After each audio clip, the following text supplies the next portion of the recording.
cierro. Y ve si es que están en directo. Dice...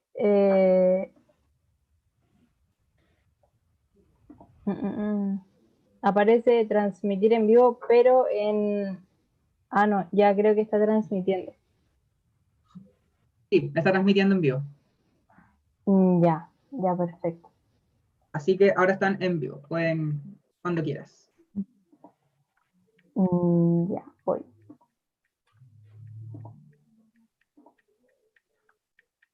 Ya.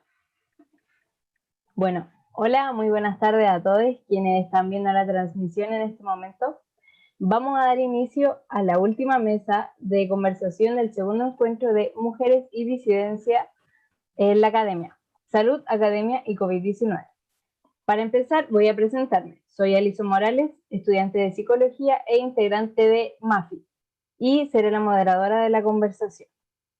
Como última mesa de este encuentro, queremos enfatizar en lo necesarios que son los espacios destinados a mujeres y disidencia en el ambiente académico, sobre todo en la época y el contexto en el que estamos, que dejó en evidencia que un enfoque feminista o de género es necesario en asuntos como la seguridad alimentaria, desarrollo urbano, educación, arte y cultura, ciencias y la que nos convoca hoy, salud pública. Decidimos cerrar el encuentro con esta mesa debido a la importancia coyuntural de este tema, cuando aún no hemos superado la peor etapa de la pandemia. La Mesa de Salud, Academia y COVID-19 tratará las problemáticas existentes en cuanto a salud y políticas públicas, salud mental y el peso de la academia en este contexto. Todo esto visto desde una perspectiva de género. La mesa consta de dos partes. Primero vamos a hacer una ronda de presentaciones y exposiciones por parte de nuestras invitadas, y segundo, una etapa de conversación en la que se mezclarán las preguntas preparadas por el equipo o del público si es que hay. Entonces, sin más preámbulo, vamos a dar inicio. Francisca, creo que apagaste tu cámara. Ya, sin más preámbulo, vamos a dar inicio a la última mesa del segundo encuentro de mujeres y disidencia de la academia. La primera de nuestras invitadas es Francisca Crispi, presidenta de la Subcomisión de Género y Políticas Públicas del Colegio Médico de Chile. Francisca.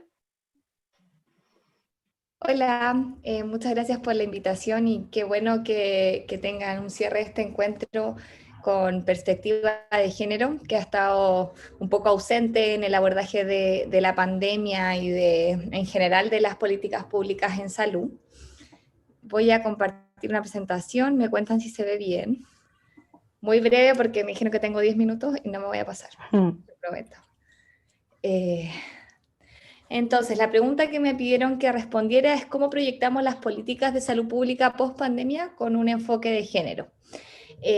Para responder esta pregunta, creo que es fundamental ver desde la perspectiva de género cómo han sido las mujeres afectadas económica y socialmente, a pesar de que hemos tenido una estrategia sanitaria en la cual las mujeres no han pasado un poco desapercibidas, en el sentido de que en la mayoría de, por ejemplo, los reportes ministeriales, en muy poco se ha tocado la temática de la violencia de género, los derechos sexuales y reproductivos y las condiciones laborales que tienen las mujeres.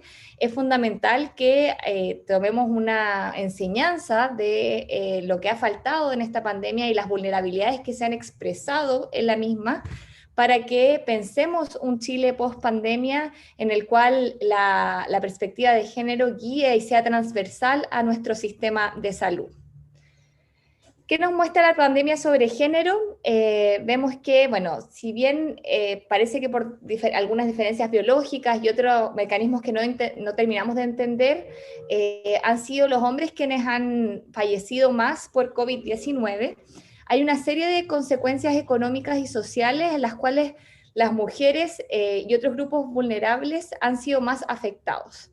Una de las áreas que les voy a mostrar en este marco conceptual, que creo que puede reunir las distintas áreas que tienen especial enfoque de género con respecto a la pandemia, es el trabajo. Sabemos que durante la pandemia hemos tenido pérdidas de fuentes de ingresos, especialmente en trabajos informales, y que las mujeres están mucho más representadas en esos trabajos informales, por lo que han sido fuertemente afectadas económicamente. Y también, por otro lado, las mujeres son más del 70% de la fuerza laboral en salud, por lo que la falta de elementos de protección personal u condiciones laborales que hacen incompatible la vida laboral con el cuidado de los hijos e hijas del hogar, afectan especialmente a las trabajadoras de la salud. En segundo lugar, tenemos el tema de cuidados. Una de las primeras medidas de la pandemia fue cerrar los colegios y jardines, y esto aumentó fuertemente la demanda de cuidados de niños, niñas y adolescentes y también los cuidados del hogar. Sabemos que históricamente quienes han asumido esos roles, no por preferencia, sino que por estereotipos de género muy marcados en la sociedad y diferencias de poder, son las mujeres. Por lo que por estos estereotipos que conocemos y están muy comprobados anteriormente a la pandemia, sabemos que han sido las mujeres quienes se han visto más afectadas en términos de la sobrecarga de cuidados que han tenido en estos meses de pandemia por el cierre de los colegios y las cuarentenas. Luego tenemos el área de violencia, que ha sido una especialmente sensible. Sabemos que en la pandemia, las cuarentenas reducen las instancias de apoyo que tienen las mujeres. O sea, todos estos factores que son protectores, que es la relación que tienen las mujeres con las comunidades, la relación que tienen las mujeres con sus familias, que muchas veces las protegen de ser víctimas de violencia como una especie de vía de escape, se pierden esas redes durante las cuarentenas y esto las hace más susceptibles a expresiones de violencia. Y por otro lado, también es bien simple que en las cuarentenas las mujeres pasan mayor tiempo con sus agresores cuando es violencia intrafamiliar. Todo esto lleva a que han aumentado las expresiones de violencia de género brutalmente. Sabemos, según datos del CERNAMEC y también de Carabineros de Chile, que, por ejemplo, en el mes de mayo, más que se cuatruplicaron las llamadas pidiendo ayuda de mujeres víctimas de violencia de género a tanto los números del CERNAMEC como de Carabineros de Chile. Y eso es bien, por un lado es impresionante y por otro lado tenemos que tomar en consideración que, claro, estos niveles de violencia de género que se exacerban en la pandemia siempre han estado y no podemos dejar de pensar un sistema de salud y una nueva sociedad en el cual no nos hagamos cargo de cómo disminuimos la impunidad de los agresores, de cómo aumentamos la educación y mejoramos la educación para evitar que se produzca la violencia, etcétera. Luego tenemos el área de derechos sexuales y reproductivos. Sabemos que generalmente en situaciones de desastre los servicios de salud sexual y reproductiva se ven muy comprometidos. Generalmente no son priorizados. Se cree que la salud sexual y reproductiva es una prestación de segunda categoría que no debe priorizarse porque es postergable. Sin embargo, sabemos que hay muchos servicios de salud sexual y reproductiva que no son postergables, en el sentido de que, por ejemplo, no me sirve de nada la anticoncepción en un año más si voy a quedar embarazada en este tiempo que no tuve anticoncepción y voy a tener un hijo o hija no deseado. No me sirve de nada si es que estoy con un embarazo que es para la ley de interrupción voluntaria en 3 causales, no me sirve de nada que me digan, bueno, tu interrupción espera un poco, espera unos 6 meses y después te la voy a hacer. No, eso no sirve, por lo que durante la pandemia hemos visto una reducción en el acceso oportuno a estos servicios.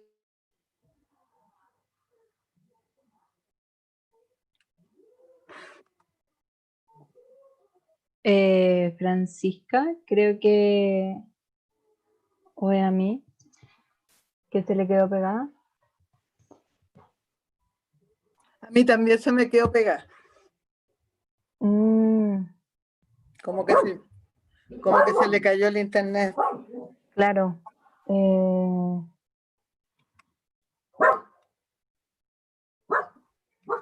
Bueno, yo creo que cuando vuelva va a seguir con... Ahí está. Se cayó. Sí. ¿Dónde quedó? Tiene que volver a compartir pantalla. Sí. Ahí está. ¿Llegamos hasta salud o fue antes? No, hasta salud. Ya. Entonces, bueno, todas estas, perdón por el problema tecnológico, No hay todas problema. estas áreas afectan a la salud tanto física como mental de las mujeres. Y ya hemos visto las primeras cifras del termómetro social, en cual un 55% de las mujeres refiere que su ánimo ha empeorado la pandemia en comparación con un 43% de los hombres, y esto se mantiene en todos los indicadores de salud mental. O sea, las más afectadas en esta pandemia en términos de su salud mental han sido las mujeres, y eso hay que considerarlo.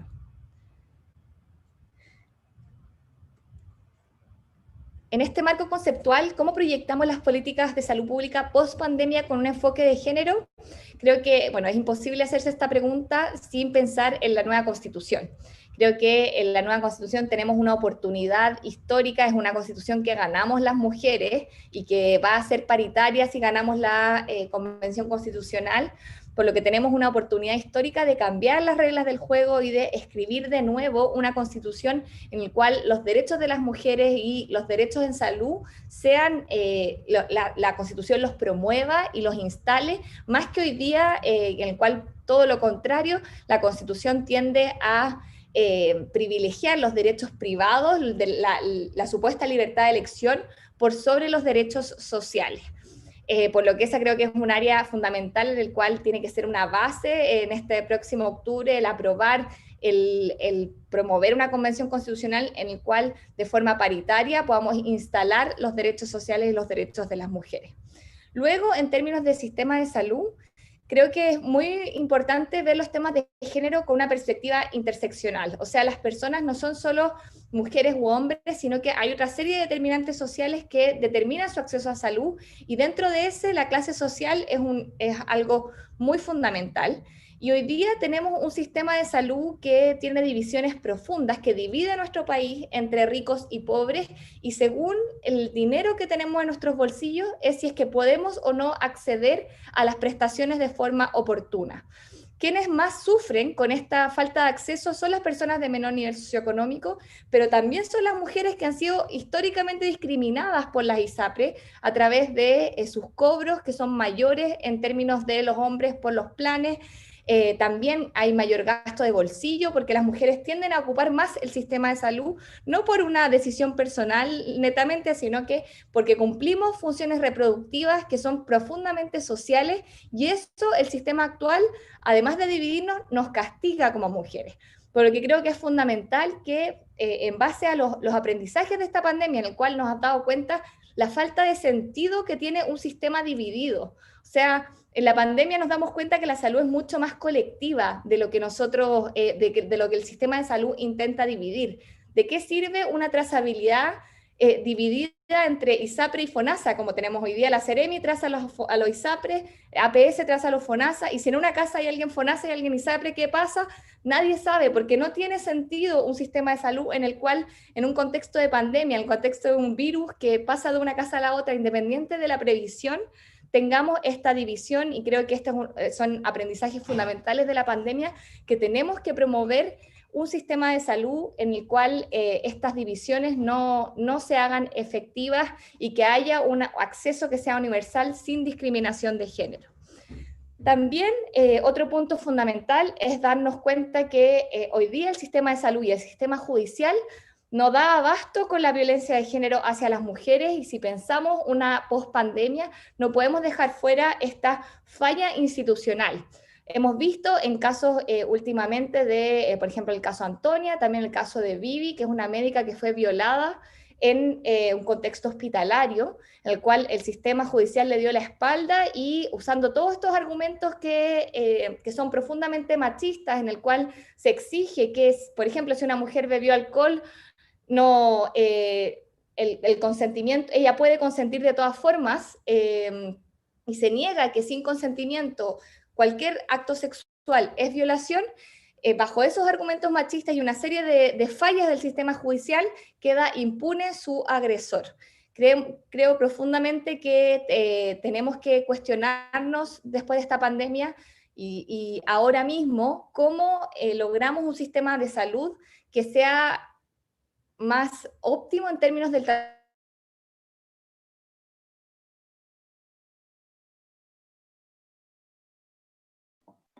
Francisca, creo que nuevamente se le cayó el internet. Tratamiento que le da y el Ahí está. abordaje que les da ahí. También Sí. un sistema judicial que dé justicia a las víctimas de violencia de género.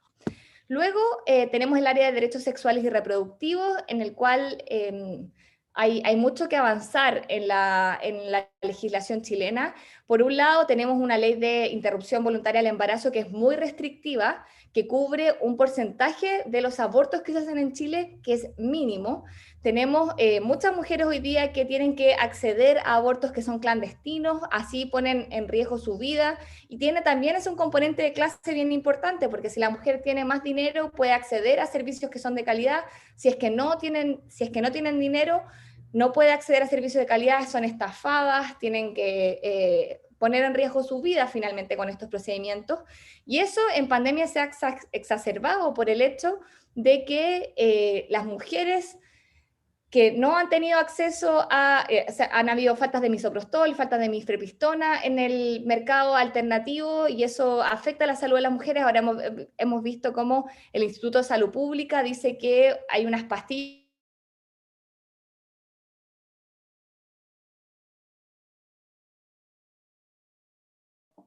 Francisca, creo que nuevamente... anticonceptivas que envasaron mal, cambiando el tema con la conexión. Pero bueno, ya estoy cerrando. Y finalmente creo que el área de educación sexual integral es súper importante en cómo proyectar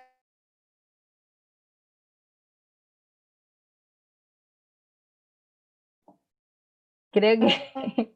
las políticas de salud pública. Ahora hay una ley de... Ahí volvió. Ay, no. Francisca. ¿Ahí? Sí, ahí sí. Dale Ahí nomás. creo que lo mejoré. Ya, hay una ley de educación sexual integral que se está hablando en nuestro país, y que creo que es muy importante en términos de cómo aseguramos los derechos a la autonomía en sus cuerpos, también la enseñanza sobre el consentimiento, la enseñanza sobre la prevención en salud sexual, para que las personas puedan vivir una vida sexual que sea digna y plena. Es fundamental que en esa área nosotros contemos con una educación sexual que sea desde la primera infancia y constante, según la evidencia científica y no según los valores de las instituciones, que hoy día es como ocurre la educación sexual, que es dentro del marco de los valores institucionales, que muchas veces son muy conservadores, y hay una falta de acceso a la salud sexual y a la educación sexual que es muy importante. Con esto termino, perdón los problemas de conexión, pero creo No que te logré preocupes. transmitir el mensaje. Bueno, y podemos seguir conversando en la otra instancia. Sí, perfecto. Muchas gracias por tan increíble presentación, súper informativa y claro, hay muchas cosas que pueden sonar muy duras, pero es la realidad, o sea, y hay que aceptarla y hay que mejorarla como tal. Bueno, nuestra segunda invitada es Tatiana Ayala, psicóloga de la Red Feminista de Estudiantes y Trabajadoras de la Psicología. Tatiana, por favor. Hola, voy a compartir pantalla. Bueno.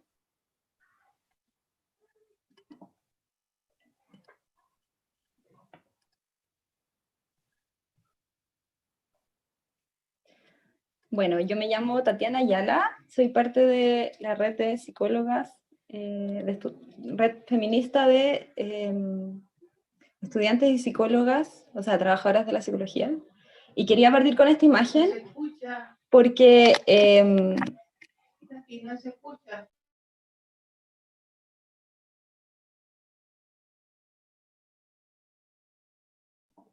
¿Tatiana de casualidad está con audífonos?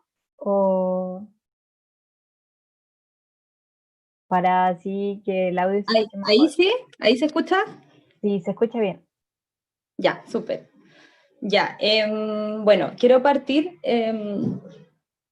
mostrando esta imagen porque este fue el primer encuentro de psicólogas feministas que se hizo el año 2018. Esto fue previo a la CIFEM. La CIFEM surge en base a las psicólogas y estudiantes de psicología que decidimos seguir agrupándonos desde el Mayo Feminista. Entonces quería partir con esta imagen porque es como el nacimiento un poco de la red. Explicar también que la CIFEM no es una red solo de la región metropolitana, Nosotras no nos agrupamos para brindar apoyo psicológico y tampoco nos interesa a futuro, sino que nuestro interés es contribuir al proceso revolucionario feminista, anti-heteropatriarcal y anticapitalista, creando espacios de reflexión y crítica y acciones feministas. Nos definimos como anticapitalistas, antifascistas, anti-heteropatriarcales, interseccionales y queremos llegar a ser anticolonialistas. Ahora voy a ir mostrando imágenes respecto al proceso que hemos tenido y las acciones que hemos hecho estos últimos 2 años. Partimos haciendo un preencuentro de salud mental con la colectiva No es lo mismo ser loca que loco, y esas demandas que levantamos desde esa instancia las hemos ido sosteniendo en el tiempo y van a ver que han habido varias acciones en ese sentido. Luego empezamos a hacer intervenciones en el espacio público, esta fue la primera, que fue el 8 de marzo del 2019, que el sentido de esta intervención tenía que ver con visibilizar que muchas veces se utilizan conceptos de salud mental como histérica o loca para ejercer violencia machista y patriarcal hacia nosotras. Luego asistimos al conversatorio de la Psicofem de Valparaíso, es una red de psicólogas feministas con la cual nosotros nos mantenemos en constante contacto, y nos hemos seguido agrupando y fue una experiencia muy bella. Posterior a eso ya vino la revuelta y decidimos volver a salir a la calle y instalar consignas que visibilizaran de que el malestar que hace que surja esta revuelta es un malestar que se viene acumulando hace años y que por lo mismo es importante visibilizar de que el problema era de que este malestar social se lo atribuía a lo psicológico. O sea, como que cada uno en el fondo tenía que hacerse cargo de ese malestar pensando que era un problema de uno mismo y no de algo que compartimos como sociedad. Y que además como problematizar el hecho de que mucha de esa rabia y de esa frustración se está encubriendo con el uso de medicamentos. Y acá hay otras consignas también que tienen que ver como con generar espacios de apoyo comunitario y sororos. Luego hicimos un lienzo, ya que en la época de la revuelta también ocurrió que muchas personas empezaron a perder sus ojos a causa de los perdigones, entonces quisimos recordar la experiencia de Nabila. Y bueno, posterior a esto fue que ocurrió el incidente a Fabiola Campillán, que ella también ha perdido 3 sentidos, entonces visibilizar que la violencia se ejerce desde distintos espacios. Posterior a esto hicimos un encuentro nuevamente con la colectiva No es lo mismo ser loca que loco. La idea era generar un espacio horizontal donde conversáramos sobre salud mental y pudiéramos como ver las diferentes aristas que tiene y los cambios que queremos generar en esta área. Hicimos otros espacios que son más de compartir, como las juntas de jornadas de Mati Capuchas. Estuvimos en enero en el encuentro plurinacional de las y les que luchan, y a mí me encanta esta foto porque desde este espacio surgió el sueño de poder como establecer una red de psicólogas feministas a nivel nacional, porque en ese lugar conocimos a una chiquilla de la Psicofem de Antofagasta y a otra de Arica. Entonces habíamos conversado y queríamos que durante el 2020 la idea era poder como seguir avanzando en ese sentido. Y nuestra última acción fue la del 8 de marzo, que se llamaba ¿Y tú cuánto patriarcado cargas?, que era para poder visibilizar cómo estas violencias y en el fondo cómo nos hacen sentir culpables o responsables de muchas de las situaciones que vivimos constantemente. Y actualmente, en tiempo de cuarentena, estamos articulando esta red que se llama En Red Nos Cuidamos. La pueden googlear, búsquenla en Instagram con el hashtag, y ahí abajo igual aparecen organizaciones, pero la idea era como mostrar que en esta época, y a causa de las cuarentenas que no hemos podido seguir agrupándonos en el espacio público, cuáles son los espacios que existen para las mujeres que necesitan apoyo. Ahí está todo súper organizado, y visibilizar lo que ya existe. Y además nosotras, particularmente en base a esta alta demanda que ha surgido por el tema de la pandemia, decidimos también apoyar en miles para poder ya que han estado como bien exigidas en ese sentido. Bueno, un poco la pregunta por la que nos convocan tiene que ver cómo visibilizamos el tema de la salud mental ahora que estamos en cuarentena. Y nosotras como red consideramos de que estos son problemas que ya se vienen arrastrando hace mucho tiempo. O sea, existe una crisis de cuidados, hay problemas socioeconómicos y culturales, hay una feminización de la pobreza, y obviamente eso impacta en la salud mental de nosotras. Obviamente la revuelta vino a visibilizar y generar este primer acercamiento donde todos nos hicimos conscientes de lo inequitativo que es este sistema y de lo destructivo que ha sido en muchos casos este modelo neoliberal, y desde ahí obviamente impacta nuestra salud mental, pero poniendo siempre el foco que el problema está en lo social, y que mientras no resolvamos los problemas que existen socialmente, estos problemas estructurales, va a ser súper difícil que podamos solucionar los problemas de salud mental.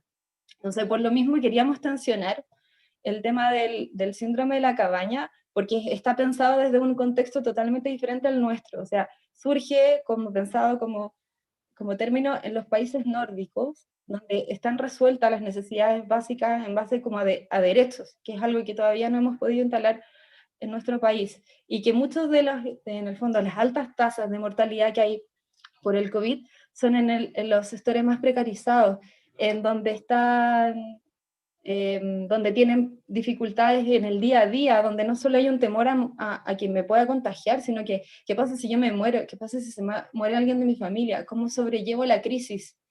Y que por lo mismo entender que también la violencia es un problema social, y, y que se expresa en lo físico, en lo psicológico.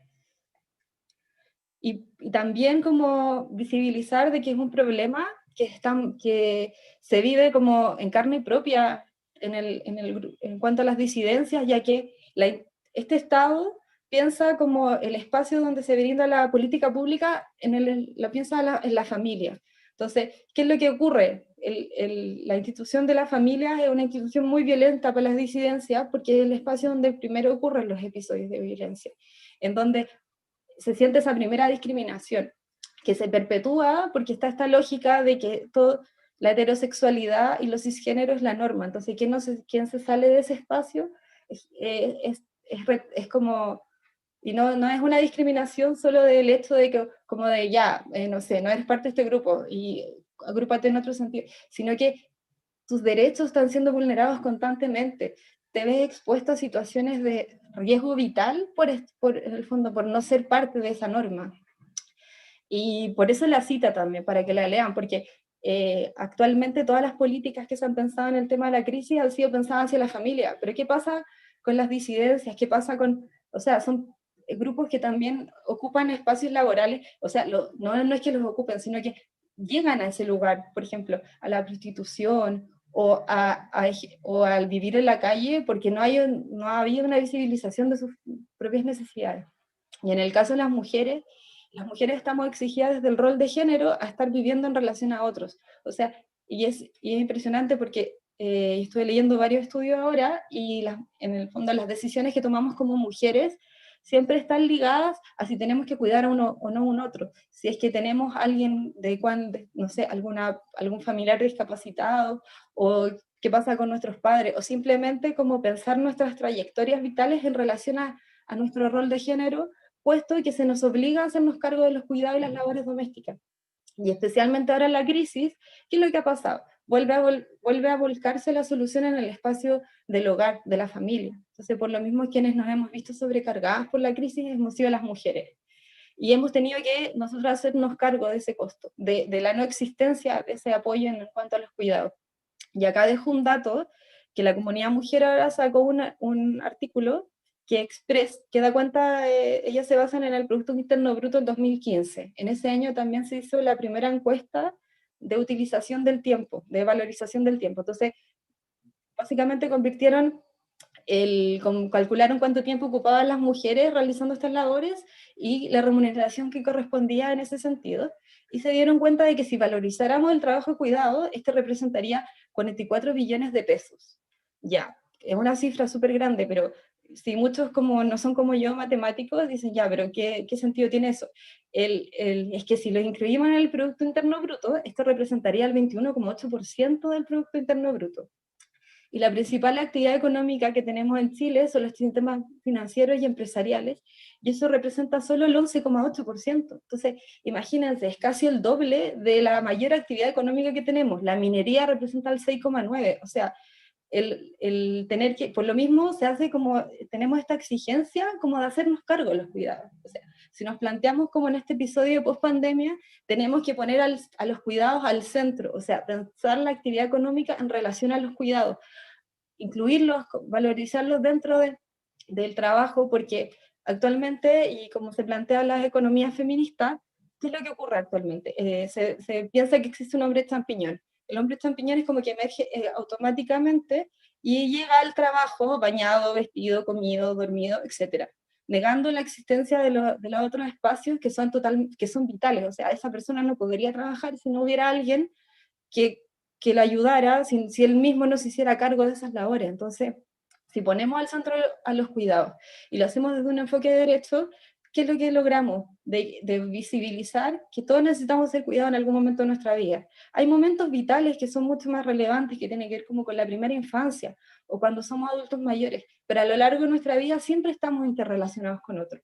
Y al mismo tiempo, cuando reconocemos y valorizamos los cuidados, nos podemos hacer cargo también de cuidar a quienes cuidan. Las mujeres somos quienes principalmente nos desempeñamos en este aspecto, en el espacio de los cuidados. Entonces, mejorar las condiciones laborales de ellas, en los espacios de cuidados, mejorar la calidad de vida de nosotros. Es poder reglamentar algo que al final, como desde la informalidad, desde estos espacios que básicamente utilizamos las mujeres, que dada esta obligación de estar cuidando a otros, generalmente nos instalamos en espacios laborales que son mucho más precarios y son los que están desapareciendo ahora con la crisis. Entonces, también el generar esta nueva política pública nos permite también generar un cambio social, mejorar la calidad de vida. Y a la vez, cuando hablo de este enfoque de derecho, no solo pienso el Estado es quien debe garantizarlo, pero debemos generar un acuerdo como sociedad donde todos seamos partícipes para que al mismo tiempo todos estemos haciendo reflexionando en torno a cómo queremos que se hagan esos cuidados, de qué manera, pudiendo estar formando parte del proceso.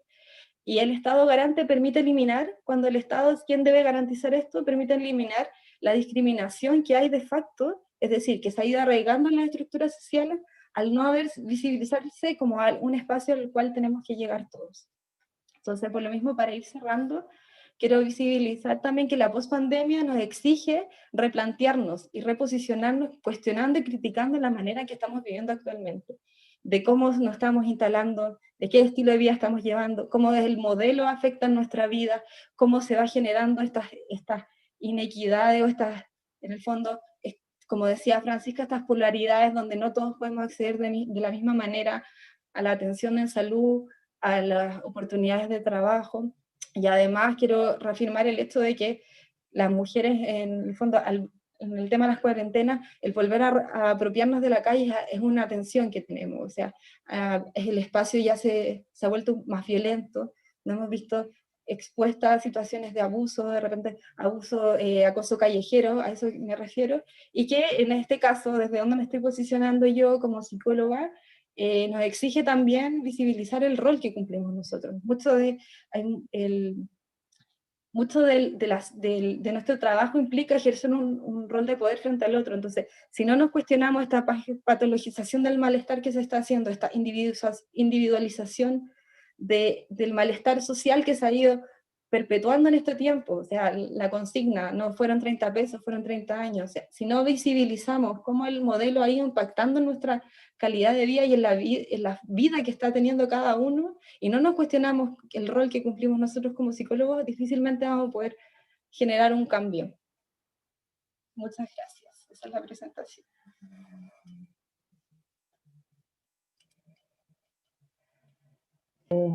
Wow, muchas gracias de verdad, Tatiana. Si bien en la pandemia se ha enfatizado mucho el hecho de que debemos cuidarnos de los contagios, debemos mantener la distancia social, lavarnos las manos, la salud mental es un tema que debería ser primordial porque nos afecta a todos, o sea, y más aún a mujeres y disidencias. Entonces, muchas gracias por explicarlo de manera tan gráfica y tan potente, todo increíble. Ahora le voy a dar el pase a Elia Molina, que es ex ministra del segundo gobierno de Michelle Bachelet y actual decana de la Facultad de Ciencias Médicas de la Universidad de Santiago de Chile. Elia, por favor, adelante. Hola, ¿qué tal? Muy buenas tardes. De verdad es un privilegio para mí ser parte de este panel hoy día, panel conformado por mujeres, pero además con dos mujeres jóvenes, potentes y que realmente a uno como ya una persona de más edad me hace sentir muy optimista y con mucha esperanza en la sociedad que estamos construyendo, porque creo que eh, las mujeres están absolutamente empoderadas, pero no solamente en el ámbito de la participación, sino también de poder expresar las ideas, de decirlas con fundamento, y realmente es muy importante. Eh, a mí me han pedido que hable fundamentalmente del rol de la academia en el contexto de pandemia y también de género. Bueno, lo primero es decir que la pandemia nos ha dejado muchísimas interrogantes, ¿no es cierto? Hasta ahora estamos en una pandemia que tiene muchas interrogantes sin respuesta y no cabe duda de que los centros formadores de recursos humanos, los centros que investigan, los centros que se vinculan con el medio, porque esas son las tres funciones fundamentales de la academia. Bueno, enseñar, ¿no es cierto? Enseñar para poder generar recursos y fortalecer la formación de recursos humanos en distintos ámbitos del conocimiento y de las profesiones. Por otro lado, investigar, es decir, hacerse preguntas y buscar respuestas utilizando metodología científica, tanto cuantitativa como cualitativa. Y también tiene un rol que hoy día es fundamental en la academia y que ha sido poco valorizado previamente y que de alguna manera la historia, la evolución de la sociedad, la evolución de Chile, ¿no es cierto?, nos ha ido mostrando la necesidad imperiosa y potente de que las universidades y los centros formadores en general se vinculen con el medio. Antes le llamaban extensión, en mi época más antigua. Se llamaba extensión porque era un poco como la universidad salía de su visión endogámica, un poco endogámica, hacia el exterior, pero fundamentalmente eran eventos, eran charlas, conferencias, en fin. Pero hoy día la percepción de la vinculación con el medio es mucho más profunda. Significa de verdad que la universidad no solamente abra las puertas a las comunidades, sino que también la universidad salga hacia las comunidades y podamos sintonizar mucho más cerca, ¿no es cierto?, con la gente y de esa manera tener una perspectiva en cada área, porque estoy hablando en general no solamente de salud, que es el ámbito que yo trabajo, pero en el ámbito de la salud específicamente hoy día y en pandemia, la universidad ha tenido que tomar muchos roles que en la pseudo normalidad, porque en realidad de normalidad, como ustedes bien lo han dicho, no hay demasiado previo a la pandemia, pero en situaciones de no pandemia, llamémosle así, la universidad no, yo creo que nunca reconoció con tanta potencia como hoy día el rol que podemos tener como academia en ser un aporte sustantivo concreto al desarrollo de las sociedades, al desarrollo de las comunidades, al trabajar con la gente. Ahora bien, otra cosa que a mí por lo menos me ha dejado, que siempre lo he pensado en tiempos distintos y en intensidades diferentes, sin embargo creo que mirar lo que ha pasado en Chile, cómo se ha abordado en Chile la pandemia, a uno inmediatamente le surge el cuestionamiento natural de decir cómo es posible que se quiera pensar, ¿no es cierto?, que una pandemia de esta naturaleza se puede controlar y manejar solamente desde la perspectiva del sector salud. Cómo incluso mirando el sector salud no se evalúa, ¿no es cierto?, cómo tenemos que integrar los distintos actores, los distintos niveles, cómo interactúa una red de servicios, cómo interactúa una red urbana, una red de municipios, cómo debieran interactuar distintos saberes, distintos abordajes. Y yo creo que nos quedó una lección muy grande para la academia en los términos, sobre todo, de trabajar no solamente en la docencia, sino que en la investigación. Hoy día, la verdad es que ustedes, mis dos antecesoras, hablaron muy claramente de determinantes sociales y de historia, de contexto, de cómo la salud pública y la salud tiene un factor público muy importante, ¿no es cierto? No, siempre la gente tiende a ver la salud como algo individual. La salud es algo colectivo y la salud tampoco es un elemento biológico. ¿Ah? La salud pública prácticamente ya se considera una ciencia social. Por lo tanto, para mí un gran desafío de la academia es cómo somos capaces de salirnos un poco de nuestra zona de confort, cada especialidad, cada facultad, cada disciplina, y ver en qué medida podemos llegar a las respuestas correctas, en el tiempo correcto y en la forma correcta, trabajando distintos abordajes, distintas preguntas que van a ser respondidas por distintas metodologías y por distintos espacios de conocimiento, sin embargo, que son absolutamente complementarias y que incluso pueden ser integradas. Ahí yo creo que hay todo un desafío. Ahora, dentro de las preguntas que ustedes hacían tenía que ver con el tema de presupuesto. Mira, no cabe duda de que Chile es uno de los países con los que solemos compararnos, que son los de la OCDE, que gasta menos porcentaje del PIB en salud y en investigación científica. O sea, la ciencia y la salud no son justamente prioridades, porque un profesor que yo tuve en España, me acuerdo que hablaba del amor verdadero y del amor nomás. Entonces nosotros decíamos, pero ¿qué diferencia hay entre el amor y el amor verdadero?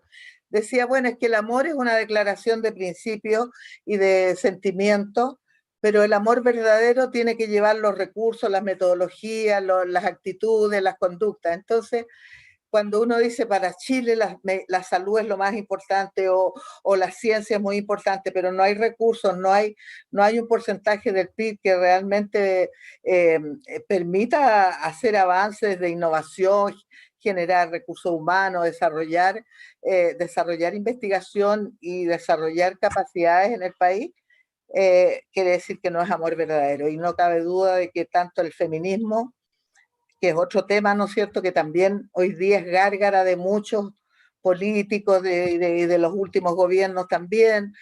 Sin embargo, a la hora de ir a mirar, bueno, ¿y qué estamos haciendo para esto? ¿Cuánto se está investigando en enfoque de género en las políticas públicas? ¿Cuánto se está investigando del impacto que tienen las políticas de género en la calidad de vida, en la salud, en la educación o en la urbanización, etcétera, en la salud mental, que es un tema que estamos... Entonces, la verdad es que hoy día, en esta situación, ¿no es cierto?, de una catástrofe que es una catástrofe que parte como una catástrofe sanitaria, pero que en realidad es tan grave la catástrofe económica y social como la catástrofe sanitaria. Y en ese sentido, un abordaje desde la perspectiva del conocimiento, desde la perspectiva de la academia, debe ser un abordaje integral, tiene que ser un abordaje intersectorial, multidisciplinario, y es lo que uno ha visto que el gobierno no ha hecho. ¿Ah? O sea, no vamos a entrar a analizar ahora, pero basta con mirar, ¿no es cierto?, sobre todo el primer trimestre de la pandemia, donde prácticamente hubo una política hospitalocéntrica, donde todo estuvo centrado en la oferta de camas críticas, de ventiladores, y no se considera, ¿no es cierto?, y no se considera la red integral de servicios, los roles fundamentales de la salud pública, de promoción, de prevención, de curación, de rehabilitación.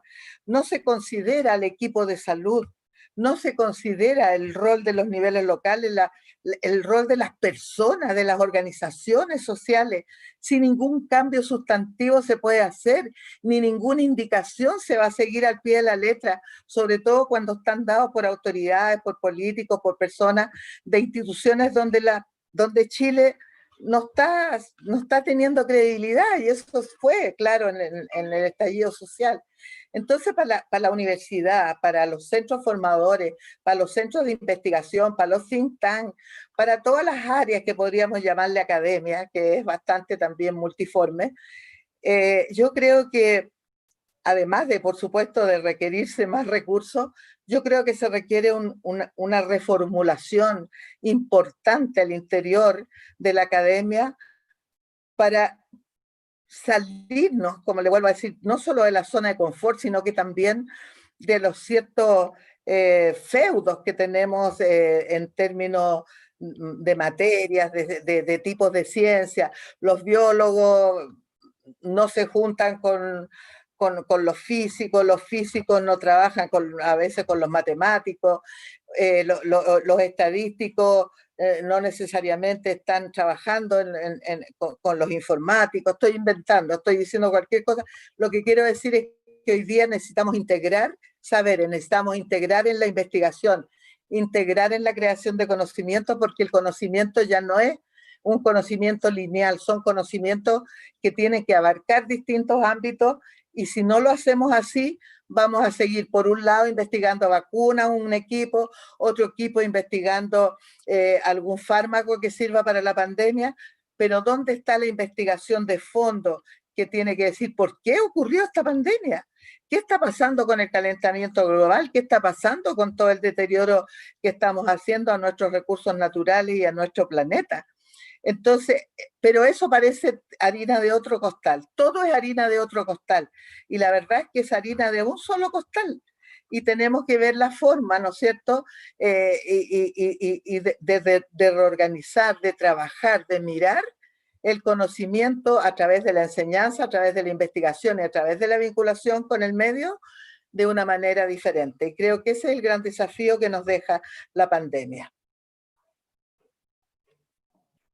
Claro, es cierto lo que usted dice, o sea, se hace falta una interseccionalidad entre lo que es la academia con las otras academias para que Chile pueda tener como una buena base. Si el talento está, o sea, eso es innegable, hay muchas personas muy talentosas, pero falta una interseccionalidad entre las academias.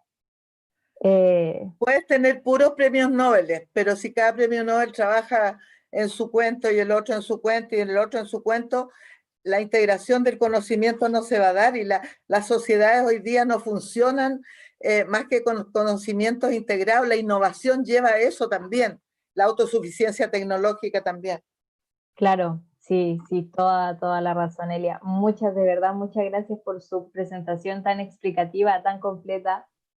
Y nuevamente reiterarle el agradecimiento a las tres invitadas por tan bacanes presentaciones, estuvieron increíbles. Y ahora vamos a pasar a la segunda fase de este encuentro, que es de conversación, en donde si es que alguien en el chat quiere hacer preguntas, bienvenido sea en el de YouTube. Pero desde el equipo tenemos unas preguntas que esperamos que sean contestadas por, bueno, quien se sienta cómoda, y no hay ni un orden establecido para esta parte, así que siéntanse con total libertad de explayarse lo que más guste. Bueno, muchas de ellas también ya fueron respondidas durante sus presentaciones, así que tuve que borrar un par. Pero en primer lugar, hablar de lo que, la razón por la que estamos aquí hoy en día, y no presencialmente, sino que estamos por Zoom, que es la pandemia. Que la pandemia ha hecho que muchos problemas existentes dentro de la salud pública hayan sido exaltados por el COVID. Entonces, ¿ustedes creen que todo lo sucedido con el sistema público de salud durante la pandemia, los colapsos, la falta de personal, insumos, instalaciones, permita realmente avanzar en mejorar las condiciones del sistema?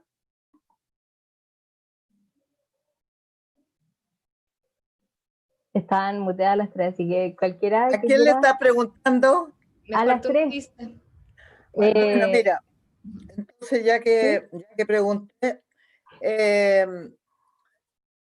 mí me gustaría decirte que sí, que espero que, que las lecciones aprendidas de lo que se hizo bien, de lo que se hizo mal, el costo de no haber hecho las cosas bien, nos sirva realmente para entender cómo organizar una red, cómo trabajar con los niveles locales, cómo reconocer el rol de los trabajadores de la salud, cómo mirar la salud, ya lo dijo la doctora Crispi, ¿no es cierto? Pensar en una salud equitativa, una salud donde las personas reciban la salud de acuerdo a lo que necesitan, tanto promoción, prevención, curación, sin que haya diferencias de acuerdo al poder adquisitivo, que la salud no sea un bien de mercado. Pero tengo mis dudas si de verdad vamos a hacer un antes y un después de la pandemia. Después de que baje a un nivel endémico bajo el COVID hasta que no haya vacuna, tampoco va a desaparecer. Pero si ya tuviéramos, qué sé yo, una base de 500 casos y el sistema de salud pudiera nuevamente volver a preocuparse de todos los problemas que tiene la sociedad, ¿no es cierto?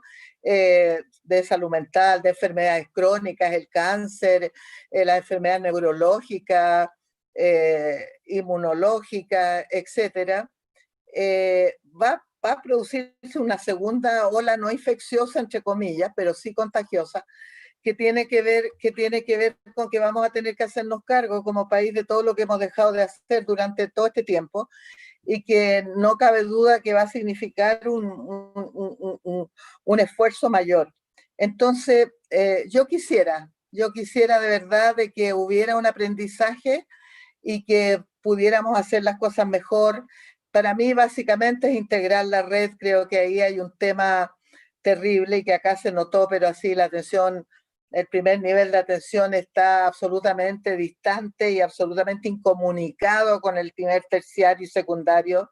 Eso es la anti-salud pública, donde realmente si no tenemos un sistema integrado es muy poco probable que podamos potenciar las acciones, que podamos reducir costos, optimizar los recursos y mejorar la calidad de vida y la salud de las personas. Entonces, tengo mis dudas porque la verdad es que somos de los que siempre tropezamos con la misma piedra, pero vamos a hacer los esfuerzos, los que podamos, y en los ámbitos que estemos, yo creo que todos tenemos que ser agentes de cambio en los distintos espacios. Pero yo veo bastante dificultoso, por lo menos el futuro inmediato. Claro. Francisca,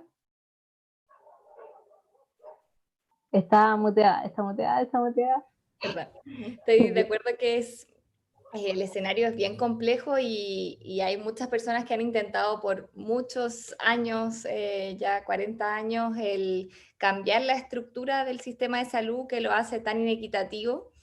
Pero yo veo con un poco de esperanza esta situación que se da de estallido social seguido de la pandemia, en el cual vamos a tener como y además ahora la discusión constitucional, por lo que entramos a la discusión constitucional en un estado como de posguerra, en el sentido de que hay muchas limitaciones económicas, hay un estado emocional de la población en el cual hemos tenido que estar en nuestras casas mucho tiempo, con mucha austeridad en el caso de muchas personas por el tema económico.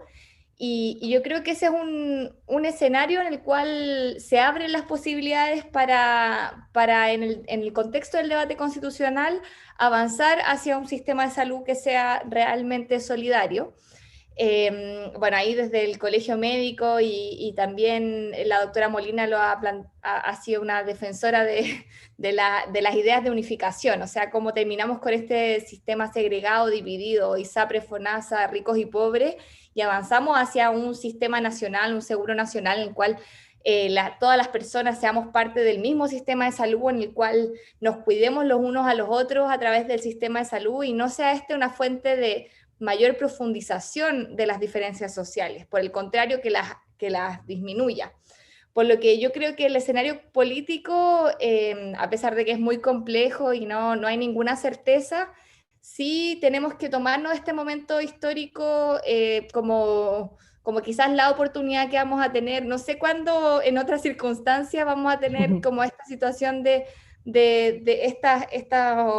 estos hitos sociales, y creo que si es que ahora no nos la jugamos como desde todos los espacios, desde todos los gremios de la academia, desde los estudiantes, si no aprovechamos este momento en el cual se han expuesto todas las vulneraciones que tiene nuestro sistema de salud y no exigimos cambio, creo que nos vamos a farrear una oportunidad que quizás es la más cercana que vamos a tener de avanzar hacia un sistema diferente. Claro, sí, sí, yo igual encuentro que se ve ahí el panorama, que es una gran oportunidad de cambio, pero yo creo que el gobierno debería jugársela. Tatiana, ¿te gustaría agregar algo? Sí, nosotras como red reflexionamos mucho respecto a cómo la salud mental también está súper feminizada, porque de alguna manera siempre el malestar de las mujeres se asocia como a algo psicosomático. No se lo ve necesariamente como algo, como una afección física. Muchas veces muchas mujeres que llegan con dolor al sistema de salud se piensa que inmediatamente tiene que ver con algo psicológico o algún malestar desde esta área. Entonces, el plantearnos también como en querer cambiar el sistema de salud también nos hace pensarlo desde un enfoque de género, porque las mujeres somos quienes más asistimos a buscar ayuda en el espacio psicológico, pero no por esta sobrecarga con la que vivimos, y que muchas veces como los hombres desde este rol de género que tienen ellos como de proveedor, son quienes no asisten a los tratamientos, si es que están presentes en el espacio de salud, en los espacios de rehabilitación, porque como este mandato que tienen de ser fuertes y de ser proveedores los lleva también a un mayor consumo de drogas, de alcohol. Entonces ese es como el espacio que ellos ocupan. Y además, como que el hecho de que ellos no asistan, como por decir, no, yo tengo que ir a mi trabajo, entonces no puedo pedir permiso para ir al consultorio, etcétera, a mis atenciones médicas, lleva a que las mujeres sean las principales responsables de llevar a sus hijos al sistema. Entonces, cuando una mujer no cumple con ese rol, también es criminalizada, porque se le asume que ella es una mala madre, que no está cumpliendo con los controles o que no se está haciendo cargo de eso, que al final es una responsabilidad compartida, porque la crianza es algo que se hace en conjunto mujeres y hombres. Entonces, para nosotros es súper importante como que cuando nos cuestionemos en mejorar el sistema, también pensemos en eso. Y que también pensemos, por ejemplo, en el espacio de salud mental, teniendo en cuenta que tiene un correlato con el malestar social, que pensemos en espacios comunitarios, es decir, que también hagamos espacios donde, porque si pensamos en el COSAM, se supone que es el consultorio de salud mental y que tiene una visión más comunitaria, al final el espacio grupal es un espacio súper reducido y no logra cumplir como con el objetivo también. Entonces, que se puedan crear comunidades, o que en el fondo un poco lo que ha pasado ahora con la pandemia, el tema de las ollas comunes, de las asambleas, podamos también como compartir ese malestar y darnos cuenta que la mayoría de él tiene que ver como es compartido. Y además salirnos de la lógica del profesional versus paciente, porque es súper enriquecedor cuando personas que han sido diagnosticadas comparten su experiencia y se acompañan en ese proceso de poder lidiar con la situación. Entonces, visibilizar también como que, claro, la pandemia nos ha permitido como ver esta crisis, pero que a la vez también el enfoque de género nos aporta otros elementos para pensar, por ejemplo, cómo podemos incluir y fomentar la atención tanto de hombres, mujeres y disidencia, porque yo igual estuve leyendo en lo que planteaban desde la Comisión de Género, y por ejemplo se habla mucho de la salud trans, por ejemplo, que está invisibilizada dentro del sistema. Entonces también como ir enfocándonos en estos grupos que no se visibilizan. Sí, sí, es muy cierto eso que tú dices, o sea, la salud mental, o sea, dentro de la disciplina, o sea, yo estoy estudiando psicología y, bueno, todos deberíamos saber lo importante que es la salud mental, y que ahora en pandemia, sobre todo, como que han empeorado, tanto para mujeres como para disidencias. Muchas gracias. Bueno, la siguiente pregunta dice así: el contexto COVID también nos ha hecho enfrentarnos cara a cara con la importancia del conocimiento académico y las investigaciones a la hora de tomar decisiones políticas para proteger a la población y que el sistema de salud funcione de la mejor forma posible. ¿Cuáles creen ustedes que fueron las razones para que el gobierno en una primera instancia no considerara a grupos especialistas en el tema como el colegio médico para el manejo de la pandemia, porque claramente se ha notado que el gobierno como que hace y deshace de la forma en que le plazca, o sea, como, ¿por qué? ¿Creen que los grupos expertos tienen, en cuanto a salud pública, el peso suficiente en la generación de políticas públicas? A ver, si entiendo bien la pregunta, tú, tú planteas que no se consideran distintas visiones de expertos en consejos asesores. ¿A eso te refieres? Claro, es que al momento de el gobierno, por ejemplo, ahora implementar el plan paso a paso, se ve claramente que el país no está en la situación adecuada para poder como empezar a salir de las cuarentenas. Entonces, como, ¿por qué creen ustedes que el gobierno no toma en cuenta los grupos de expertos y a fin de cuentas Ok, termina como... entiendo. Mira, lo Ujú. primero es decir de que el comité asesor que forma el Ministerio de Salud es un comité con gente bien idónea y bien buena. Gente que, de la gente joven, con muy buena formación, bueno, jóvenes, jóvenes ni tanto, pero con bastante experiencia. Eh, a diferencia de otros comités asesores que a mí me tocó trabajar también en el ministerio, en otros gobiernos, el comité asesor decía la última palabra, o sea, el comité asesor, el ministro, los subsecretarios, los técnicos, justamente tenían un comité asesor para tomar la decisión en conjunto con el comité asesor. Ahora, no fue el caso del comité asesor que formó el ministerio, porque en realidad ellos emitían sus opiniones, sacan un comunicado y bueno, el Estado, el gobierno toma la decisión en un nivel más allá del Ministerio de Salud, las toma en la moneda, ¿no es cierto? Y en la moneda, bueno, se consideran las cosas técnicas, pero obviamente que hay una tremenda prioridad de lo que es lo político, lo económico, lo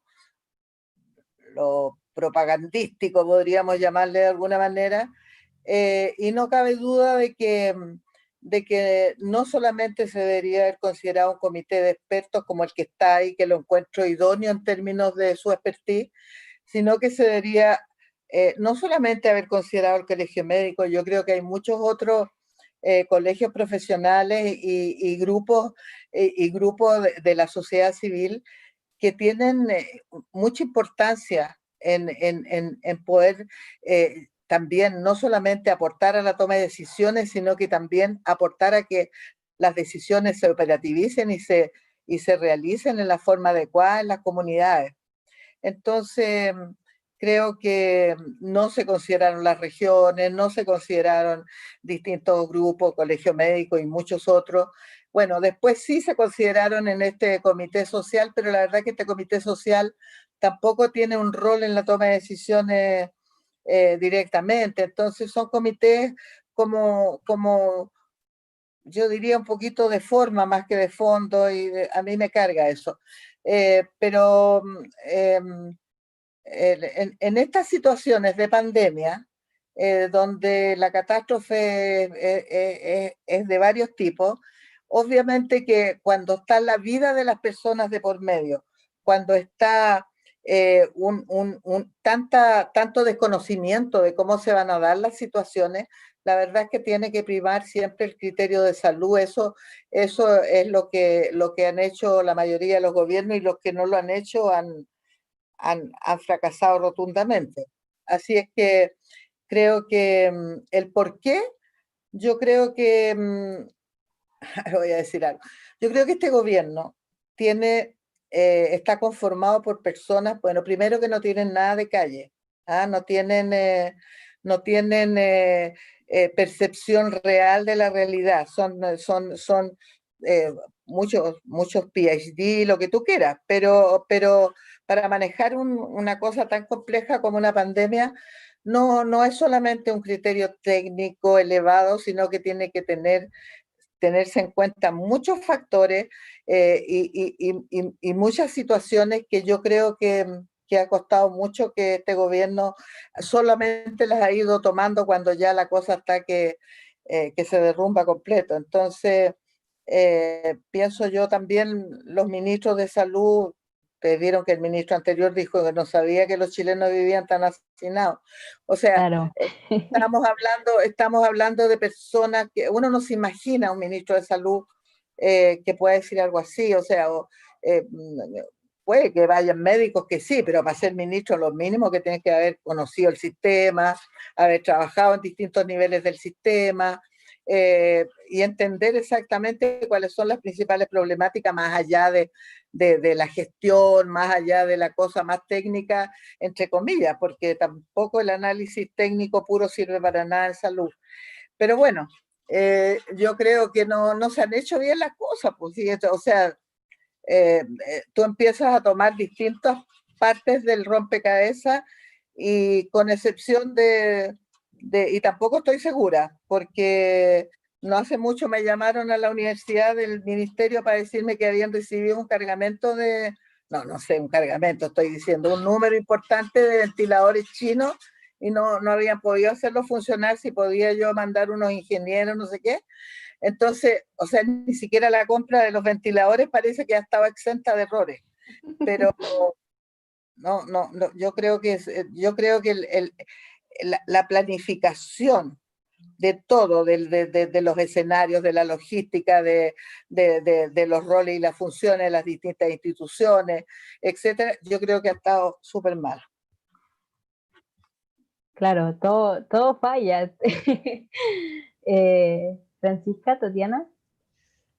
Sí, yo quiero complementar. Yo creo que el ministro Mañalich tuvo un liderazgo y es una persona muy autoritaria, en la cual llevó al gobierno y en general creo que tenían una intención de ganarle a la pandemia y como aumentar su aprobación post-estallido que estaba con el piso de forma muy cerrada, o sea, de meter el gol ellos solos.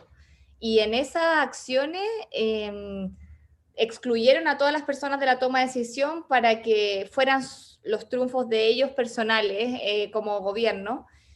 Y en eso se equivocaron. Yo creo que sus apuestas fueron equivocadas en términos de, por ejemplo, las cuarentenas dinámicas, el evitar las cuarentenas totales desde un primer minuto, el apostar por ventiladores, en vez de fortalecer una estrategia de trazabilidad basada en atención primaria. El también desconcentrar el poder, porque si la trazabilidad no estuvo en la atención primaria desde un primer momento, fue porque no querían perder el poder centralizado de la CEREMI al nivel territorial.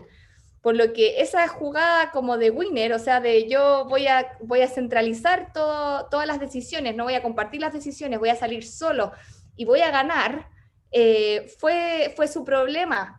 Creo que se cegaron por esa ambición y al cerrarse a la opinión de los expertos, a la opinión del consejo asesor, a la opinión de los gremios,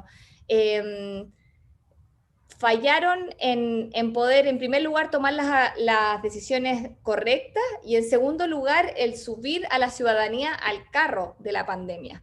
Porque ellos no podían pretender, con la aprobación que tenían, el tener un liderazgo en solitario. Yo creo que era una oportunidad perfecta para subir a todos los liderazgos a un mismo carro, a tomar decisiones en conjunto.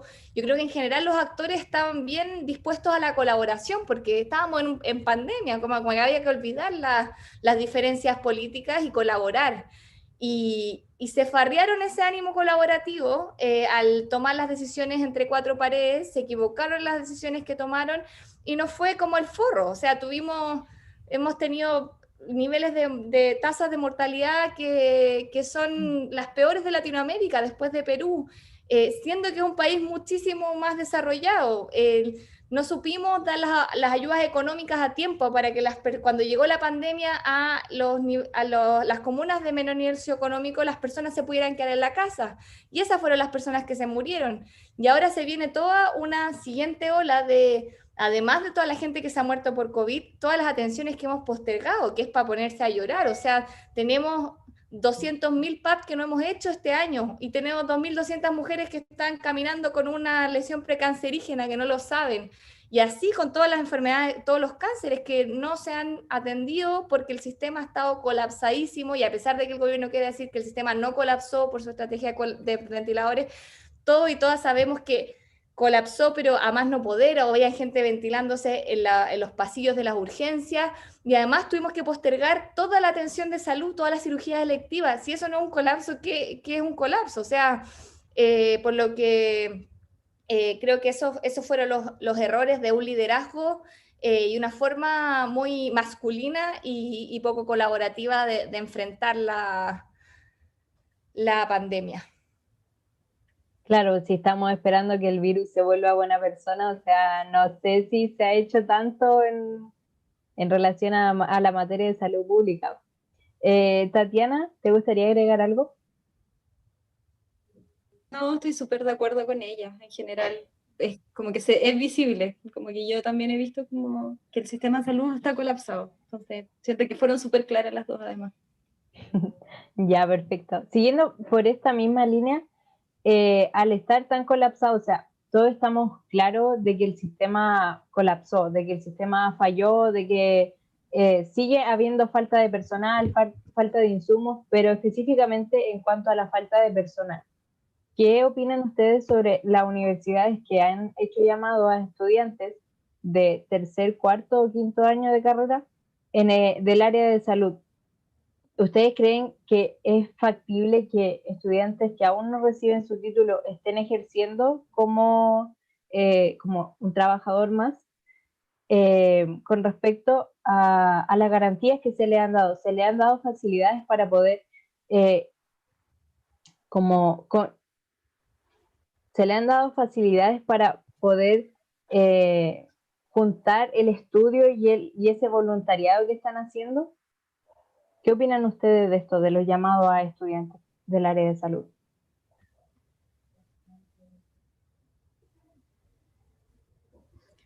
¿Quieres que te conteste yo? Cualquiera. Mira, Sí, dale. sí, la verdad es que en general, por lo menos la experiencia yo la tengo en la Universidad de Santiago, no he estado relacionada con otras universidades, pero nosotros no hemos vuelto a las prácticas clínicas. Recién la próxima semana vuelven los internos de medicina, de enfermería y de obstetricia. Ningún hospital nos ha recibido alumnos de pregrado, ni siquiera internos. Los estudiantes que fueron voluntarios, que bastantes internos han hecho voluntariado, han tenido que arreglársela para ver en qué medida pueden hacer todas sus actividades online que se han estado haciendo durante este tiempo. No hay ninguna relación, lo digo así absolutamente, ninguna relación entre la universidad, con excepción de que nos pidieron que nos pidieron que inscribiéramos gente para voluntarios, qué sé yo, pero no ha habido ningún intercambio que nos digan, mire, nosotros a estos fulanos los tenemos, o fulanos los tenemos de 5 a 8, entonces, o los tenemos toda la mañana, ¿cómo podríamos ver para que ellos vieran las materias después, en forma sincrónica? No sé. No hemos tenido ningún contacto y en general los que se han matriculado para ser voluntarios son internos, no son alumnos de pregrado que están sometidos a horario. Hasta ahora yo no he visto grandes topones, no sé realmente cuáles son las actividades específicas que están haciendo los voluntarios y algunos sí, pues algunos internos se han contratado, pero en calidad de auxiliares, no como profesionales, sino que haciendo un trabajo de apoyo del equipo, no de gestión de diagnóstico ni de gestión de tratamiento, sino que más bien de apoyo. Así es que es lo que te puedo decir, porque no tengo demasiada información para poder, porque como te digo, cero intercambio, cero conversación entre los servicios y la universidad para ver cómo podemos hacer un aporte. Ya, perfecto. Ahí complementando, desde el Colegio Médico presentamos un plan de recursos humanos como en marzo o abril, en el cual nos hacía mucho sentido como un manejo de la pandemia, en el cual hubieran directrices centrales bien claras, en el cual tuviéramos como un orden de prelación claro, en el cual en cierto momento llamáramos a estudiantes de la salud a cumplir ciertas funciones, que claro, obviamente un estudiante de tercer año no va a atender un paciente, pero sí acciones de trazabilidad puede hacer, pero perfectamente. Ah, bueno, esa es otra etapa. Ah, Claro, o sea, tiene muchos roles que cumplir y en el momento más crítico, que fue como julio, en el cual había una sobrecarga de los equipos de salud, pero terrible, yo creo que hubiera sido muy beneficioso que se generara esa colaboración como desde parte del Ministerio de Salud coordinado con todas las universidades. Sin embargo, eso no se hizo, el ministerio no realizó las acciones de coordinación y quedó esto remitido a los voluntariados que organizaron cada una de las universidades en trazabilidad o en otras funciones, por lo que yo creo que se perdió como una oportunidad y que teníamos de poder reforzar los equipos con estudiantes y también que podía ser una buena oportunidad para los mismos estudiantes Claro. de participar más activamente como de forma institucional y no como voluntarios o voluntarias. Perfecto. ahora Tatiana, una cápita, los trazadores que ahora pidió la Ceremi, ya. les van a pagar, pero primero nos pidieron de los dos últimos cursos. Los dos últimos cursos son los internos en medicina, por lo menos. Por lo Ujú. tanto, y se supone que los trazadores tienen que estar desde la universidad, no desde la casa, y prácticamente 33 horas diarias, por lo tanto era casi incompatible con el internado. Entonces son cosas como, bueno, obviamente que yo se lo pasé a todos los estudiantes, a lo mejor, y no tienen por qué ser de carrera de la salud los trazadores. Se pueden formar trazadores, basta con que tengan cuarto medio para que uno pueda perfectamente formar y capacitar a un joven para que sea trazador. No es un tema tan técnico, es seguir protocolos. Entonces, bueno, mira, cada vez que uno está en los conversatorios y van saliendo preguntas, uno se va dando cuenta lo mal hechas que están las cosas. Y claro, otra cosa es con guitarra, todos son generales después de la batalla, hay muchos dichos que son ciertos también, pero yo creo que esto ha pasado por una muy mala planificación desde todos los puntos de vista. Por eso te digo, esto habría que haberlo planificado en enero, cuando todavía no teníamos ningún caso, pero que venía. En enero ya se debería haber estado trabajando en toda cómo se iba a hacer la logística de la trazabilidad, del testeo, cuál iba a ser el rol, como te digo yo, de la red, de los distintos espacios de la red, eh, ver los recursos, ver la cosa social, porque la salud pública es anticipatoria, la salud pública no es reactiva a cuando están quedando las embarradas. Igual hay que reaccionar, por supuesto, no me refiero a que no haya que reaccionar, pero por esencia la salud pública es anticipatoria y preventiva. Entonces a mí eso es lo que me ha llamado la atención. Me ha llamado la atención porque, como le digo, no es un tema de incapacidad, es un tema de, como muy bien decía la María Francisca, de exitismo, de voluntarismo, de una mirada tan neoliberal de todas las cosas que tiene que ver con un rol muy individual, muy tecnocrático. La verdad es que se han puesto en evidencia muchas fallas del país, ¿ah? Muchas fallas del país. Eh, yo quiero estar casi segura de que si hubiéramos estado en el gobierno en el que yo participé, las cosas hubieran sido distintas. Espero que así hubieran sido. Sí, Pero creo que más mal de lo que se han hecho aquí es difícil. imposible. Claro, imposible, Igual peor. yo quiero agregar que en el caso como de psicólogos, nosotras no hemos visto que haya habido como tampoco una acción, por ejemplo, por presentar como primeros auxilios, que en general como que siempre post algún, no sé, terremoto, etcétera, se convoca. no ha aparecido. Nosotros no, desde lo que hemos averiguado tampoco ha existido esa intención, pero también problematizamos que consideramos de que un estudiante como que se haga cargo de esa labor también es problemático porque ya los profesionales, en el fondo a los psicólogos no nos forman para intervención en crisis, entonces como que profesionalmente uno también va generando esa herramienta, entonces que no queremos como visibilizar como que los psicólogos somos los únicos que podríamos hacer ese rol, sino que a la comunidad también se hace cargo, y por eso la idea es de poder como apoyarnos, o sea, de acompañarnos en este proceso de crisis Entre en nosotros, total. claro, somos muchos actores involucrados y nadie tiene la capacidad total de nada hoy día. Sí. Oye, Tatiana, Entonces, perdona, voy a ponerme en una cosa muy simple, pero qué lindos los platos que tiene atrás. Yo tengo unos parecidos de México, son hermosos. no, esto los pintó mi abuela, los pintaba mi abuela, y este es de mi mamá. Estoy con Bueno, toda mi... son artesanales, pues lindos, preciosos, me encantaron. Ya, bueno, es que con tanto pesimismo y todo mal hecho, pues de repente miré el plato y dije, qué bonito, que Claro, hay que buscarle el lado positivo a las cosas claro, dentro sí es verdad. de este contexto catastrófico. Bueno, y una última pregunta que sería como para ya empezar a cerrar.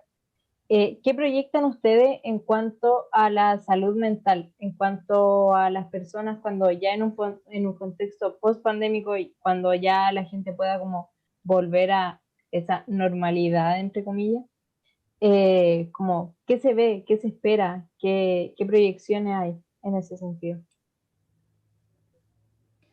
Bueno, Yo- como estábamos en ese orden que siempre yo parto, Mm.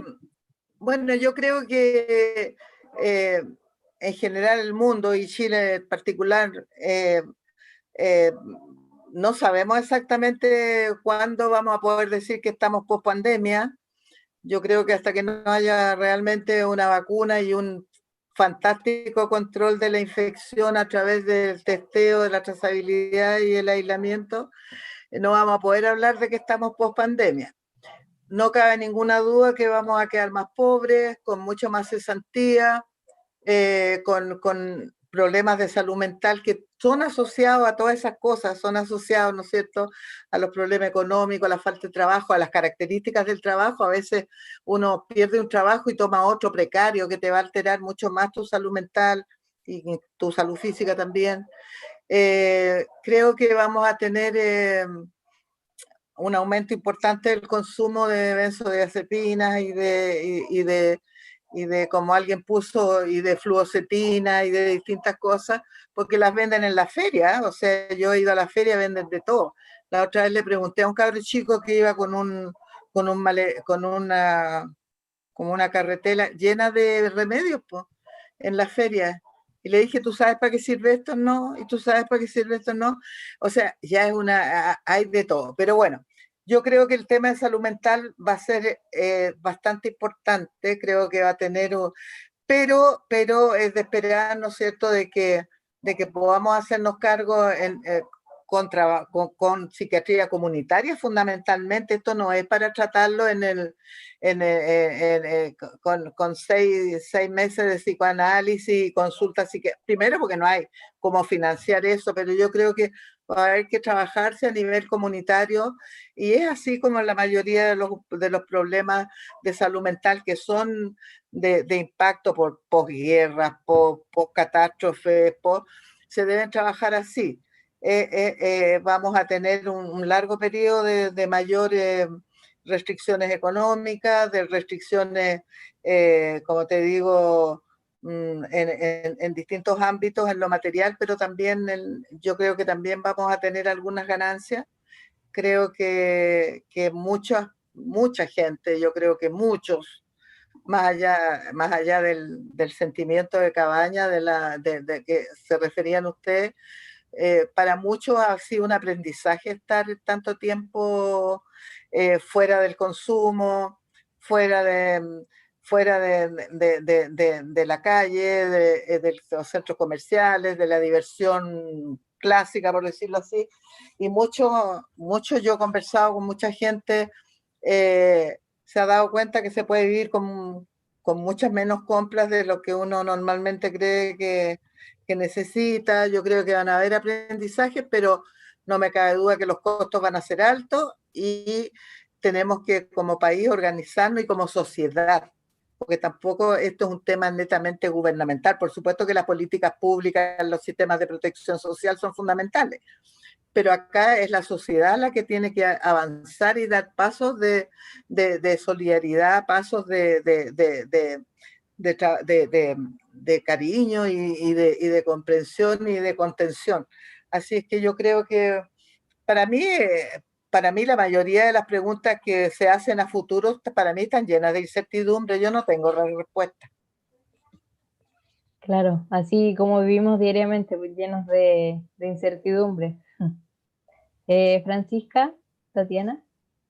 Bueno, esta pregunta creo que es más para Tatiana, pero está súper estudiado de pandemias previas, brotes previos y situaciones de catástrofe, que la situación de salud mental como que no se remite en la afección a el evento mismo, sino que a posterior, incluso 6 meses después, las personas, está muy descrito en profesionales de la salud que se suicidan 6 meses después como por la experiencia de burnout y también del trauma de ver morir a tantas personas, también en la comunidad en general. O sea, yo creo que esta pandemia ha sido pero devastadora, tanto en términos económicos para las personas que viven en la precariedad y que no han tenido fuentes de ingresos, para las mujeres que han estado encerradas con sus agresores, todas las redes comunitarias que normalmente sostienen a las personas y que en muchos casos han tenido que verse disminuidas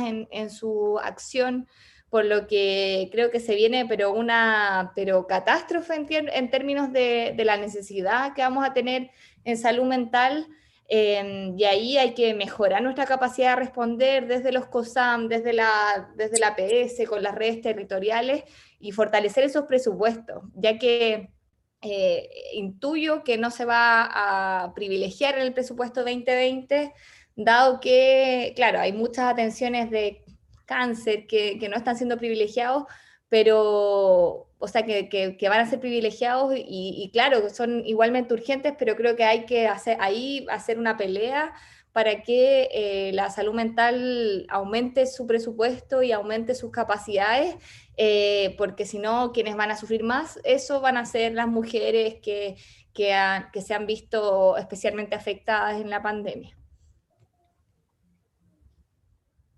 Claro, como se ha dicho muchas veces, a veces la hora de atención llega mucho más tarde, o sea, llega después del suicidio. Entonces, en materia de salud mental, yo creo que en cuanto al lado público, también hace falta trabajar mucho, mucho, mucho todavía. Tatiana. Sí, yo quiero como poner el foco en la forma en que se está abordando la violencia dentro del hogar ahora, porque, bueno, hay generalmente, o sea, ¿qué ha pasado? El gobierno le ha puesto mucho énfasis al 1455, entonces, sí, ha aumentado, por ejemplo, los llamados y todo, pero ha sido en base también a que agosto fue un mes súper fuerte para las mujeres que viven violencia y las que viven violencia sexual, o sea, en el fondo el caso de Antonia Barra, lo que pasó con Ámbar, el hecho de que ahora apareció Catherine, que fue expareja del carabinero que disparó a la Fabiola Campillay. Entonces, ¿qué es lo que produjo que hubo un aumento en la demanda de los llamados? O sea, aumentaron los llamados, pero no necesariamente han aumentado las denuncias, y eso especialmente por el hecho de que como al estar conviviendo con el agresor, tampoco hay un espacio seguro donde ellas puedan ser atendidas. Y qué es lo que, en el fondo, como que queremos criticar más que, por ejemplo, a los programas de Centro de la Mujer o Centros de Violencia Sexual, queremos criticar la forma en que como Estado se está abordando el problema, porque en estas condiciones no se puede ejercer, o sea, no es posible establecer intervenciones vía videollamada, no, los equipos están sobrecolapsados porque hay listas de espera gigantescas, no se puede realizar el espacio de intervención grupal, no se puede, no, entonces, por ejemplo, han aumentado en el caso de la violencia sexual, ha habido un aumento, por ejemplo, de las denuncias, pero por el hecho de verse revictimizadas, por el visibilizar como estos casos emblemáticos en los medios de comunicación. pero no necesariamente eso implica de que haya un buen sistema judicial. O sea, también ahí hay otro problema que tenemos que hacernos cargo, que tiene que ver con que no hay una verdadera protección a las víctimas. Entonces, al final, quien denuncia, la mujer que llega a ese paso, tampoco recibe el apoyo y la contención que necesita. Y es porque también ahí está instalado como este sesgo machista dentro del sistema judicial. Entonces,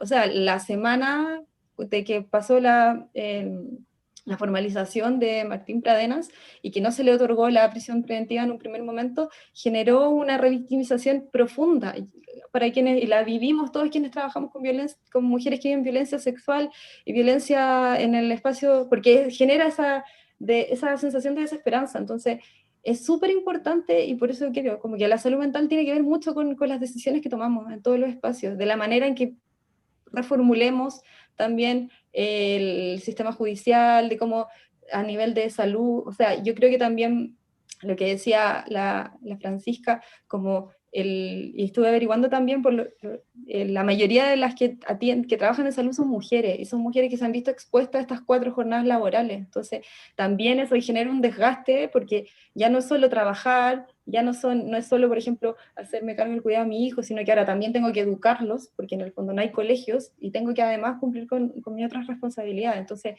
si negamos esa presión, como que es súper difícil que podamos generar un cambio en salud mental. Tenemos que visibilizar todas de alguna manera, variables que se van mezclando y que hacen que sea mucho más difícil el día a día. Claro, el mismo caso de Norma Vázquez, que siendo parte de la institución no fue protegida por su propia institución en la cual trabajaba. Entonces, no sé, creo que llega a un punto de ser inhumano la justicia patriarcal que existe en Chile. Sí. Bueno, viendo la hora que es y como ya por el tema de tiempo, creo que es un muy buen momento para cerrar. En primera instancia, agradecerles a ustedes por su tiempo y darse el espacio de exponer y compartir sus visiones y conocimientos con respecto al tema de salud, eh, y sobre todo con respecto al tema de salud pública, que es claro y todos lo tenemos como presente, más las personas que vivimos en población. O sea, la salud pública explotó hace mucho tiempo, la salud pública viene con un agujero tremendo desde hace mucho tiempo atrás. Entonces la pandemia lo acrecentó aún más, o sea, para la gente que se atiende en salud pública. Antes de dar el cierre, sí, me gustaría darle el pase a cada una de ustedes como para ver si quieren decir algo antes de terminar, algunas palabras, no sé, para los fans que la están viendo, no sé. En el mismo orden con el que comenzamos, o sea, con el que estaban respondiendo, Elia, Francisca y Tatiana, por favor. Elia estaba muteada, tiene que prender. Elia, estaba muteada. El micrófono. No digo que mis colegas, mis compañeras de panel jóvenes deben tener fans. A esta altura yo no tengo tanto, desgraciadamente. Siempre hay. Pero a todos quienes están participando y a los que puedan verlo después, que me imagino que va a quedar en alguna red, Claro. decir que no tenemos todas las respuestas, que los que trabajamos en las universidades vamos a tratar de buscar respuestas y de poder certificar esa respuesta y poder buscar evidencia que nos permitan abordar con mejores competencias una situación equivalente a esta. Pero no estamos en ninguna situación tan positiva. Tenemos un número muy grande de casos. La situación no está para nada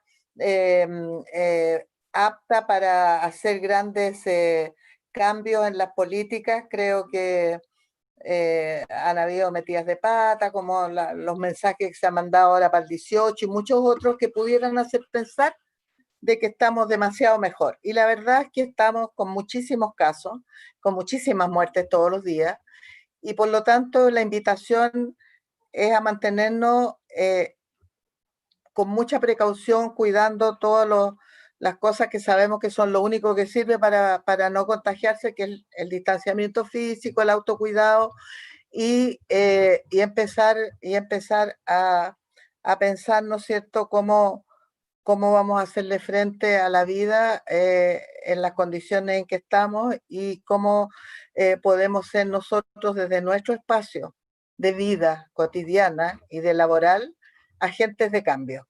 Y eso que creo que las mujeres somos resilientes y estamos en esa y nos dan y nos volvemos a levantar, así que yo a eso las invito. A levantarse con más energía, pero tampoco a pensar de que ya estamos saliendo de la pandemia, porque no es así. Claro, muchas gracias, Elia. Francisca. Después de ese necesario mensaje sanitario, que creo que es muy importante reforzar, yo quería un mensaje más hacia las mujeres y el rol que tenemos en este contexto constituyente.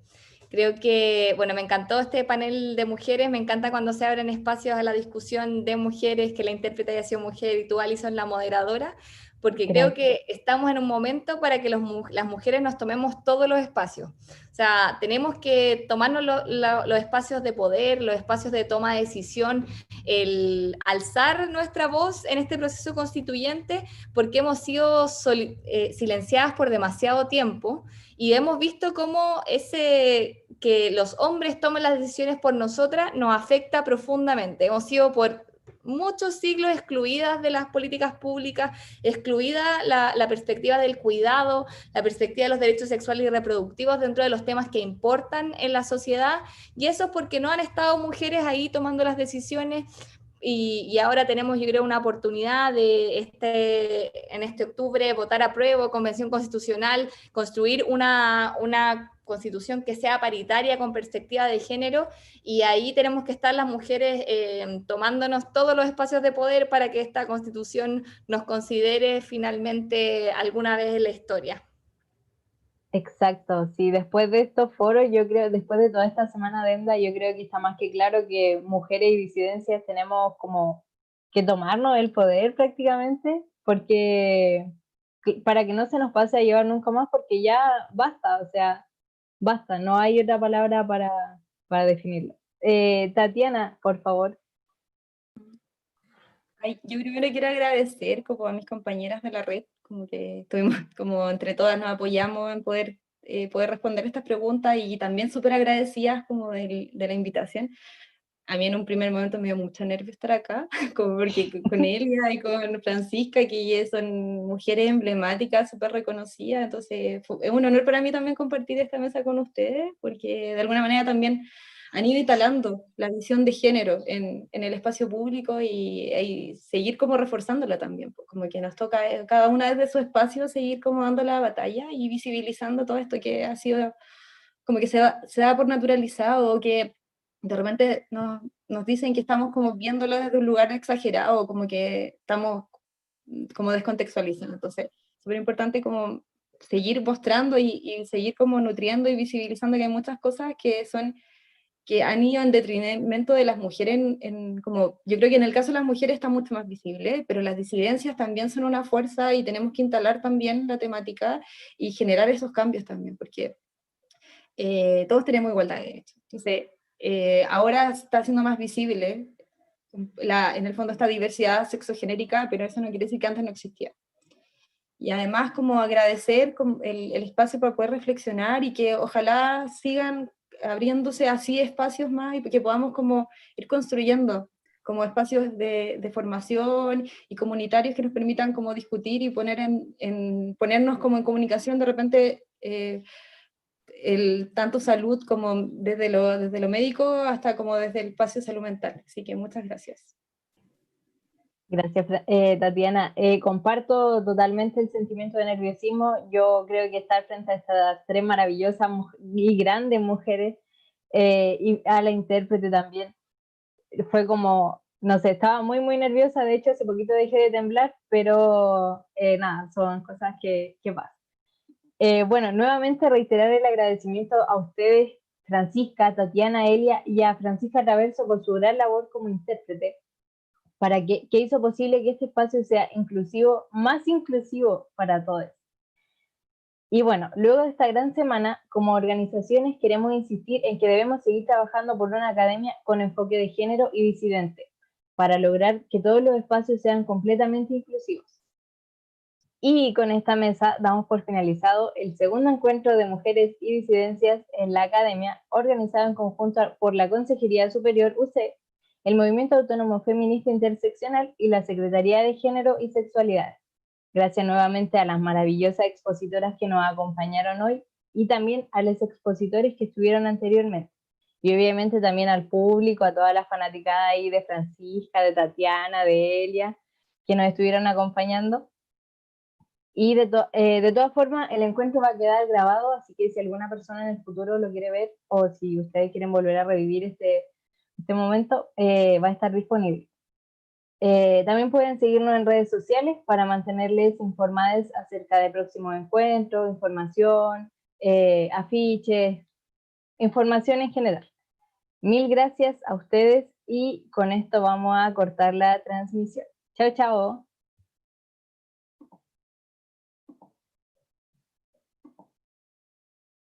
Fin.